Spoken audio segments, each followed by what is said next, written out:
Assalamualaikum warahmatullahi wabarakatuh. Perkenalkan, nama saya Turfa Magribian Imania Skolani. Saya dari kelompok 5 kelas Ilmu Reproduksi Ternak D. Hari ini saya akan menjelaskan mengenai organ reproduksi unggas jantan. Organ reproduksi unggas jantan terdiri dari 4 organ. Yang pertama yaitu testis, yang kedua saluran epididymis, yang ketiga saluran vas deferens, dan yang keempat adalah papila atau palus. Organ yang pertama yaitu organ testis. Testis merupakan organ terdalam dari organ reproduksi unggas jantan. Testis memiliki fungsi utama sebagai penghasil sperma dan penghasil hormon. Testis sendiri terbagi menjadi dua. Yang pertama yaitu bagian dari tubular yang menghasilkan sperma dan menghasilkan sel Sertoli. Sel Sertoli sendiri akan menghasilkan nutrisi untuk sperma. Yang kedua yaitu interstitial testis yang tersusun atas sel Leydig. Sel Leydig sendiri adalah sel yang akan menghasilkan hormon testosteron yang ada di testis. Hal tersebut sependapat dengan Bahmit tahun 2015 yang menjelaskan bahwa jaringan interstitial testis tersusun atas sel Leydig dan menjadi tempat sekresi hormon steroid, hormon androgen, dan hormon testosteron. Organ selanjutnya yaitu saluran epididymis. Saluran epididymis melekat pada testis dan mempunyai fungsi sebagai transportasi, maturasi, dan penyimpanan sementara dari sperma. Organ selanjutnya yaitu saluran vas deferens. Saluran vas deferens merupakan saluran yang berada di antara saluran epididymis dan saluran papila. Nah, saluran vas deferens sendiri memiliki fungsi sebagai alat transportasi dan juga penyimpanan sperma. Hal ini sependapat dengan Rirgency et al. Tahun 2014 yang menyatakan bahwa saluran vas deferens merupakan tempat penyimpanan sementara dari spermatozoa sebelum diejakulasikan oleh ternak. Organ reproduksi yang terakhir yaitu organ papila atau palus. Organ papila sendiri ini merupakan organ yang menjadi alat kopulasi. Nah, organ papila sebenarnya sama seperti penis pada ternak mamalia. Namun, organ palus tidak tumbuh sehingga bentuknya hanya seperti puting susu.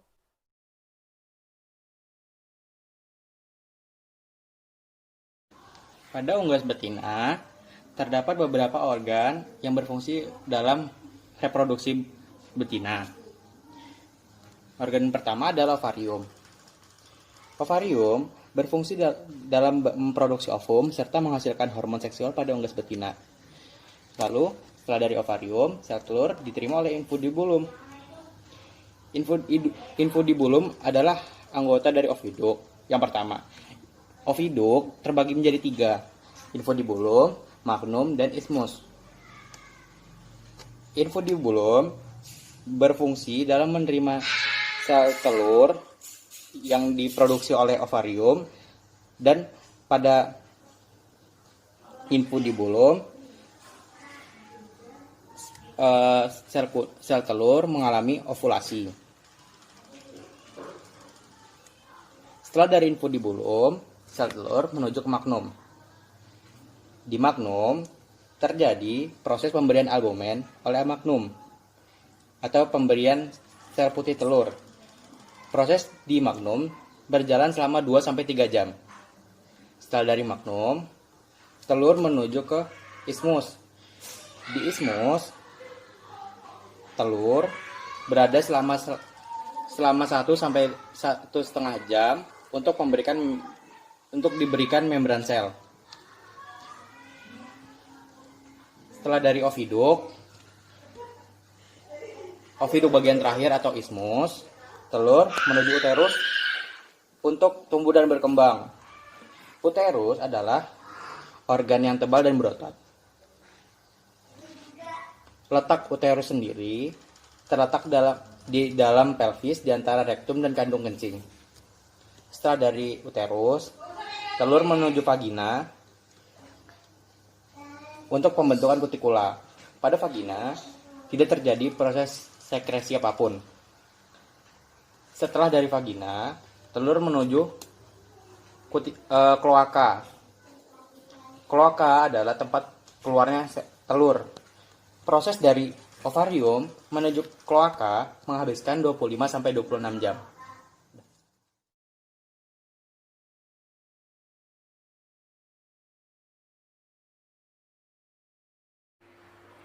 Assalamualaikum warahmatullahi wabarakatuh. Selamat pagi, selamat siang, dan selamat sore, tergantung di mana dan kapan kalian menonton ini. Perkenalkan, nama saya Faras Fadilah Fauzan dari Peternakan 2019.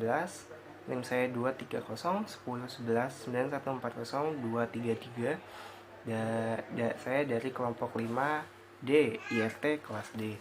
Nah, di sini saya akan membahas sedikit tentang alat reproduksi ruminansia jantan. Nah, seperti yang kita ketahui, organ reproduksi ruminansia jantan itu terdiri dari 5, yaitu testis, yang kedua epididymis, yang ketiga vas deferens, yang keempat kelenjar aksesori, dan yang terakhir adalah penis.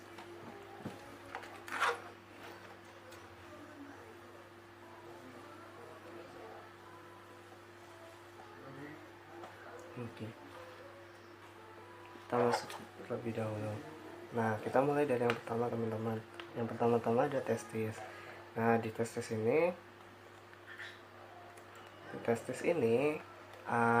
seperti testis-testis yang lainnya dan di hewan-hewan lainnya, testis ini berfungsi sebagai penghasil sperma. Ternyata testis ini nggak cuma sebagai penghasil sperma, teman-teman. Ternyata di testis ini ada 2 bagian. Nah, yang pertama adalah tubulus seminiferus, yang kedua adalah seledik. Jadi ada 2 bagian, teman-teman. Nah, di tubulus seminiferus ini berfungsi sebagai menghasilkan sperma. Jadi fungsi dan yang menjalankan peran sebagai penghasil sperma itu adalah tubulus seminiferus, teman-teman. Dan selanjutnya ada bagian kedua, yaitu seledik. Seledik ini ada bertugas dan menjalankan peran sebagai penghasil hormon. Hormon apa sih? Hormon androgen ya. Nah, hormon androgen ini terdiri dari testosteron dan ditestosteron. Seperti itu. Nah, jadi dari testis ini sebagai selain penghasil sperma tadi, nanti dia berfungsi sebagai penghasil hormon. Nah, selanjutnya ada epididymis, teman-teman. Nah, di epididymis ini dia punya 3 bagian. Fungsinya nggak cuma sebagai penyimpan, tapi ada beberapa fungsi lain. Jadi ada 3 bagian. Yang pertama ada kaput, yang kedua ada korpus, dan yang ketiga ada kauda. Nah, masing-masing bagian itu punya fungsi tersendiri dan menjalankan perannya masing-masing. Pertama, dari nanti sperma sudah dihasilkan oleh testis akan dikeluarkan dan siap untuk diedarkan. Pertama akan disimpan di kaput terlebih dahulu. Nah, kaput ini fungsinya seperti yang tadi saya sudah bilang, berfungsi sebagai penyimpan. Ketika sperma sudah waktunya untuk dikeluarkan, akan disimpan di kaput terlebih dahulu. Kaput ini bahasa lainnya adalah kepala. Nah, nanti setelah udah disimpan akan dialirkan kembali atau disalurkan kembali ke korpus. Nah, korpus itu fungsinya, atau kata lain dari korpus adalah bagian badan. Itu fungsinya adalah untuk mematangkan atau memfertilkan atau mendewasakan sperma yang sudah keluar atau yang sudah disimpan oleh kaput epididymis, seperti itu, teman-teman. Jadi nanti sperma ini dimatangkan kembali, difertilkan kembali supaya lebih optimal.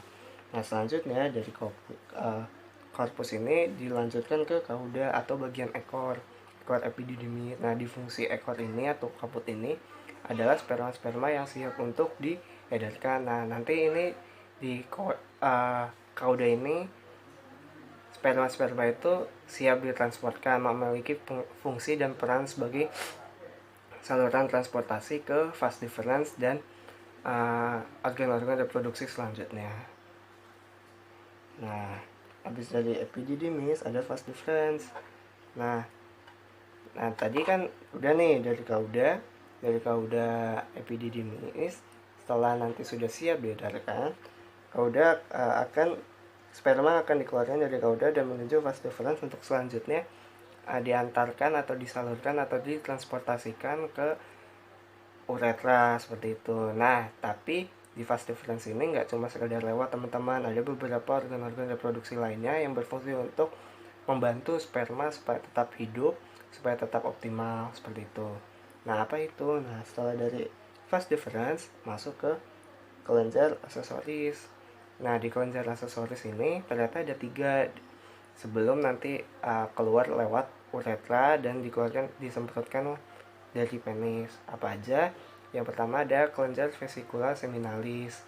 Kelenjar vesicula seminalis itu berfungsi untuk memberi makan atau menutrisikan sperma supaya sperma tetap optimum dan tetap sehat. Jadi tidak ada sperma dalam keadaan yang cacat dan sebagainya. Dan yang kedua dan ada 2 terakhir, yaitu kelenjar Cooper dan kelenjar prostat. Fungsinya adalah kelenjar Cooper dan prostat adalah sebagai pelumas supaya sperma ini tetap keadaan transportasinya lebih optimal, jadi tidak ada yang menghalangi seperti itu. Dan selain itu juga sebagai plasma semen, jadi nanti sperma itu tidak merasa tidak optimum, jadi tetap lancar untuk sebelumnya disemprotkan melewati penis seperti itu teman-teman. Nah, itu fungsi kelenjar-kelenjar aksesoris. Tadi kelenjar aksesoris ada 3, yaitu vesicula seminalis, prostat, dan Cooper. Nah, selanjutnya dari kelenjar aksesoris baru masuk ke penis. Nah, sebelum ke penis ini ternyata ada saluran reproduksi yang juga berangkat sebagai saluran ekskresi, yaitu uretra. Jadi uretra ini pertemuan antara vas deferens sama ureter dari ginjal. Nah, jadi nanti saluran pembuangan air kencing, saluran urin, dan saluran sperma ada di uretra, melewati uretra ini. Tapi di dalam saluran reproduksi nanti setelah sperma melalui epididymis, vas deferens, dan penambahan kelenjar-kelenjar oleh kelenjar vesicula seminalis, kelenjar prostat, dan kelenjar Cooper, dia akan melewati uretra. Nah, di uretra ini fungsinya juga hanya sebagai saluran reproduksi juga sebelum akhirnya nanti ke penis. Lanjut, ya yang terakhir adalah penis. Fungsi penis itu seperti yang kita tahu adalah organ kelamin luar atau organ kelamin sekunder, sama seperti mulai dari epididymis, vas deferens, kelenjar-kelenjar aksesoris, dan penis ini sendiri sebagai organ reproduksi sekunder. Tapi penis ini juga sebagai alat kelamin luar. Nah, di penis sapi ini dia punya jenis penis sapi ini adalah memiliki berjenis fibroelastik, artinya dia agak sedikit kaku walaupun dia tidak melakukan ereksi. Jadi penis sapi itu akan tetap dalam keadaan tidak terlalu rileks, jadi sedikit tegang karena punya jenis fibroelastik itu. Nah, di penis ini nanti sendiri fungsinya untuk menyemprotkan atau menyalurkan sperma dari tubuh pejantan masuk ke alat kelamin wanita, alat kelamin betina seperti itu teman-teman. Itu fungsi utamanya penis dari sapi jantan, dari ruminansia jantan. Nah, selain itu ternyata ruminansia ini terutama sapi memiliki jenis penis yang namanya sigmoid flexure. Artinya apa? Dia ketika dalam keadaan relaksasi atau tidak dalam keadaan ereksi atau kontraksi, dia membentuk sedikit huruf S. Artinya apa? Jadi nanti penisnya itu sedikit mengecil dengan membentuk huruf S. Seperti itu teman-teman. Untuk alat-alat dan organ reproduksi jantan setidaknya itu saja yang saya bisa jelaskan. Misalkan ada kesalahan kata atau kekurangan dari saya, terutama kesalahan perilaku, mohon dimaafkan. Kurang lebihnya mohon maaf. Assalamualaikum warahmatullahi wabarakatuh. Selamat pagi, selamat sore, dan selamat malam.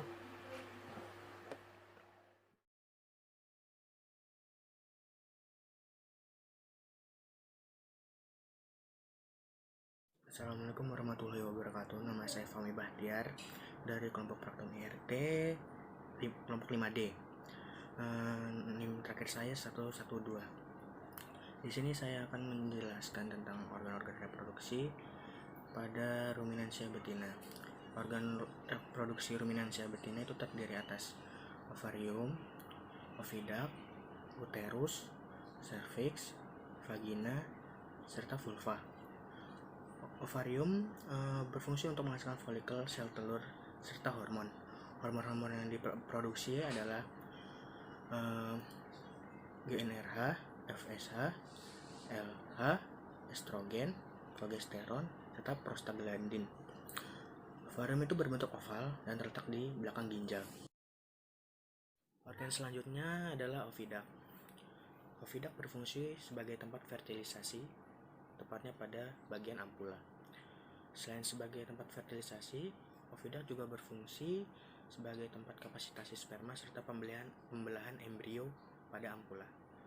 Oviduct terbagi menjadi 3 bagian, yaitu infundibulum, 2 ampula, 3 isthmus.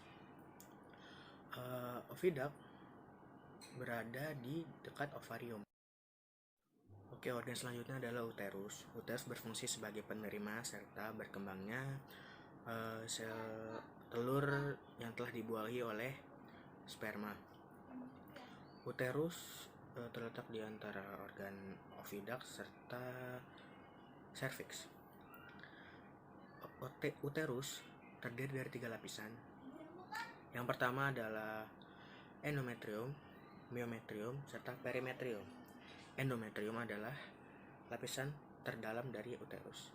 Myometrium adalah lapisan tengah dari uterus. 3 perimetrium adalah lapisan paling luar dari uterus. Uterus memiliki bentuk-bentuk di antara lain. Pertama, uterus bicornus. Kornu uteri sangat panjang, tetapi korpus uteri sangat pendek. Yang kedua, uterus bipartinus. Korpus uteri sangat panjang dan di antara 2 kornu ada penyekatnya. Ketiga, uterus duplex. Serviksnya terdapat dinding penyekat. Dan yang terakhir, 4, uterus simple. Bentuknya seperti buah pir. Oke, organ selanjutnya adalah serviks. Serviks berguna untuk menghasilkan cairan yang dapat memberi jalan kepada spermatozoa menuju ke ampula, serta melakukan penyeleksian sperma. Serviks tersusun dari otot-otot sphincter. Serviks terletak di antara uterus serta vagina. Uterus juga dapat dikatakan sebagai pintu masuk utama menuju ke uterus. Organ selanjutnya adalah vagina. Vagina berfungsi sebagai selaput yang menerima penis lawan jenis pada saat kopulasi. Vagina terdiri dari 2 bagian, yaitu vestibulum dan portio vaginalis cervixis.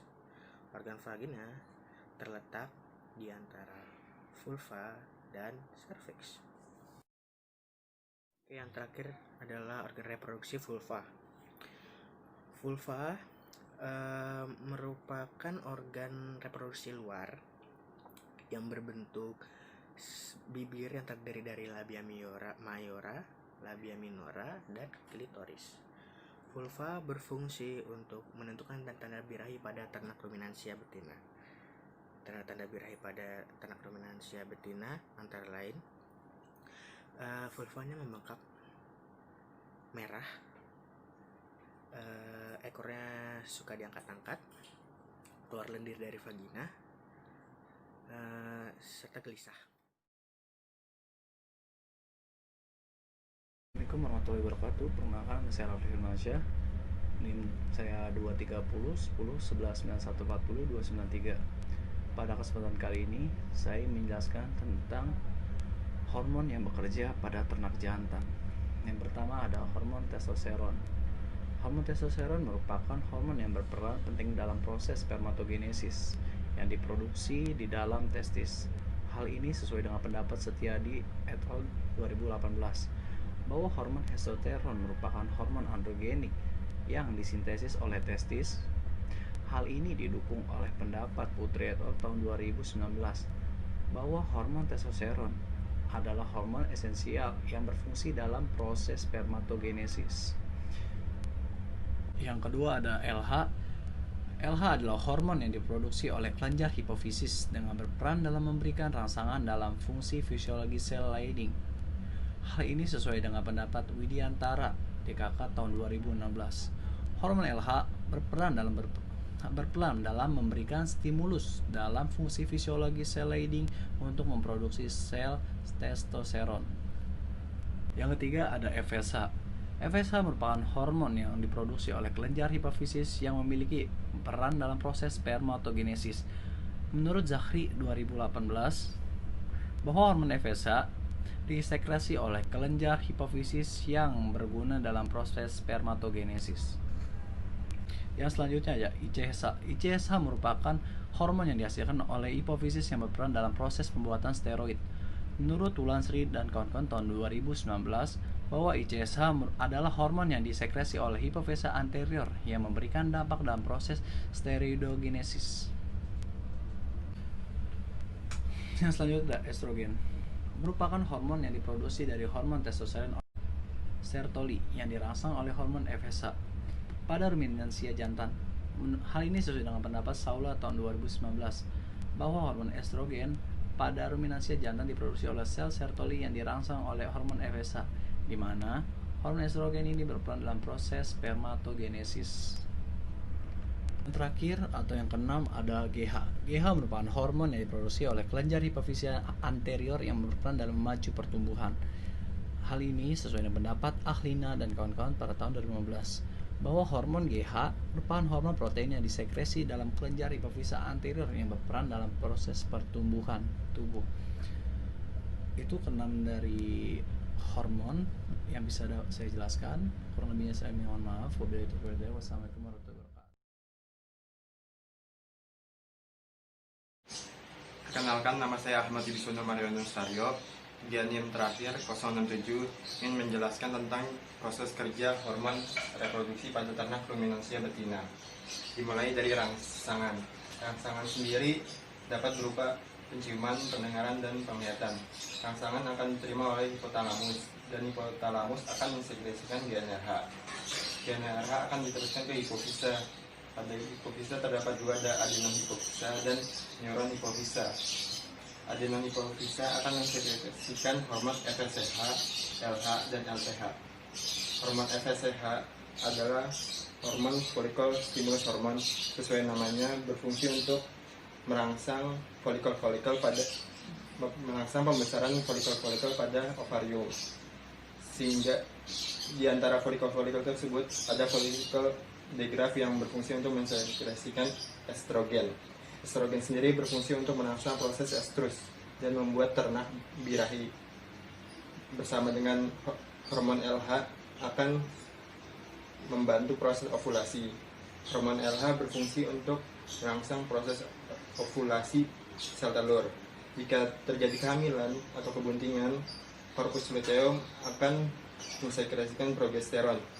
Progesteron sendiri berfungsi untuk menjaga dinding endometrium selama masa kehamilan.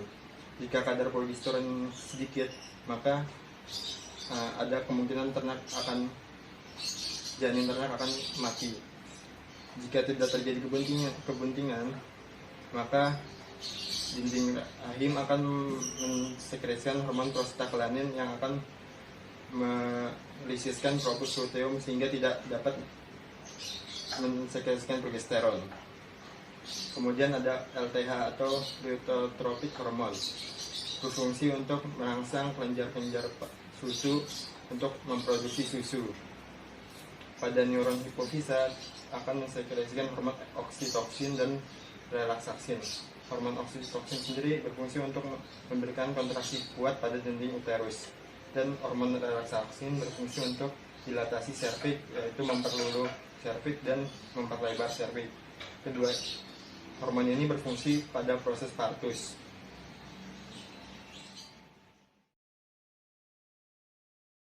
Selanjutnya, saya akan menjelaskan mekanisme hormonal dari ternak unggas jantan. Mekanisme hormonal dari unggas jantan diawali dengan rangsangan yang diterima oleh hipotalamus. Kemudian hipotalamus akan mensekresi GnRH. Kemudian GnRH akan merangsang hipofisa yang selanjutnya akan diteruskan ke adenohipofisa. Adenohipofisa akan mensekresi FSH dan LH. Nah, yang pertama ini FSH. FSH akan menstimulus dari tubulus seminiferus dan sel Sertoli. Tubulus seminiferus ini merupakan tempat dari terjadinya spermatogenesis. Nah, kalau yang sel Sertoli ini akan memberikan nutrisi kepada sperma. Hasil sekresi dari adenofisa yang lain yaitu LH. LH ini akan menghasilkan sel Leydig. Sel Leydig sendiri akan menghasilkan hormon testosteron. Hormon testosteron nanti ini akan membantu proses spermatogenesis yang ada di tubulus seminiferus. Perkenalkan, nama saya Ahmad Hanif dari kelompok 5D, NIM 23010191414061. Di sini saya akan menjelaskan tentang hormon reproduksi pada unggas betina. Pada unggas betina, mekanisme hormon reproduksi diawali oleh rangsangan yang didapat dari penciuman, penglihatan, perabaan maupun pendengaran dan pengecapan. Terus setelah itu rangsangan diterima oleh hipotalamus dan hipotalamus mensekresi GnRH. GnRH menstimulus hipofisa. Dari hipofisa ada dua, adenohipofisa dan neurohipofisa. Pada hipofisa, adenohipofisa, terdapat FSH, LTH, dan LH. FSH merangsang ovarium untuk mensekresi hormon estrogen dan progesteron. Estrogen berfungsi dalam merangsang pertumbuhan folikel dan meningkatkan kalsium, protein, dan lemak pada pembentukan telur. Progesteron berfungsi dalam menjaga agar fungsi telur tetap berjalan normal. Sedangkan LTH berfungsi dalam sifat mengarah pada ayam. Dan LH berfungsi dalam ovulasi. Pada neurohipofisa disekresikan oksitosin yang berfungsi dalam pengeluaran telur.